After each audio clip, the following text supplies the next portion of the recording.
It's Tuesday afternoon. Last விழாவில் ஊருக்கு போகிறதா சொல்லியிருப்பேன். அதுக்கப்புறம் அங்கே போயுமே விலாக் எதுவுமே எடுக்க முடியல. ரிட்டர்ன் வந்துட்டுமே எதுவுமே எடுக்கலை. இப்போ தான் பேக் டு ஃபார்ம் ஆயிருக்கோம். சரின்ட்டு நம்ம ரொட்டீனை கண்டினியூ பண்ணியாச்சு. இன்றைக்கி லஞ்சுக்கு பார்த்தீங்கன்னா கப்பி மீன் கறி செய்யலான்னு தான் பிளான் பண்ணியிருக்கேன், கேரளா ஸ்டைலில். ரொம்ப நாள் ஆச்சு இந்த காம்பினேஷன் சாப்பிட்டு. கப்பை இருக்கும்போது மீன் இருக்காது, மீன் இருக்கும்போது கப்பை இருக்காது. இந்த மாதிரி தான் இருக்கும் சம்டைம்ஸு. ரெண்டுமே இப்போ தான் ஒன்றா கிடச்சிருக்கு. சரி செய்யலான்ட்டு அதான் ரெடி பண்ணிகிட்ருந்தேன். குழம்புக்கு எல்லாமே ரெடி பண்ணிகிட்ருந்தேன். அதுக்கிடையில் ஹஸ்பண்ட் வந்துட்டு கப்பை எல்லாமே க்ளீன் பண்ணி கட் பண்ணி கொடுத்துட்டாங்க. சிம்பிளாக தான் இருக்கும் டிஷ்ஷு. குழம்புமே ரொம்ப நம்ம இந்த வறுத்தரைச்சி வைக்கிற மாதிரிலாம் இல்லை. ஜஸ்ட்டு பொடியெல்லாம் மட்டும் போட்டு அந்த கொடம்புளி இருக்கும், அது மெயினாக இதுக்கு வேணும். மத்தினாலே மெயினாக அது போட்டால் தான் டேஸ்ட்டாக இருக்கும்.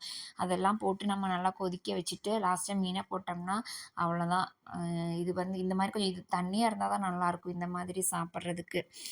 ஸோ நம்ம குழம்புமே ரெடி ஆயிடுச்சு. கப்பையுமே ஈஸி தான். அது கொஞ்சம் அரைப்பு மட்டும் நம்ம ரெடி பண்ணணும். கொஞ்சம் தேங்காய், சின்ன வெங்காயம், பூண்டு, ஜீரகம், பச்சை மிளகாய், அதுக்கப்புறம் கொஞ்சம் மஞ்சத்தூள், கொஞ்சம் நல்லா அப்படியே கொர கொரப்பாக அரைச்சி எடுத்துட்டோம்னா சூப்பராக இருக்கும்.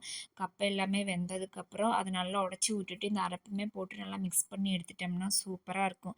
டிஷ்ஷு செய்கிறது சிம்பிள் தான், ஆனால் டேஸ்ட்டு செம்மையாக இருக்கும்.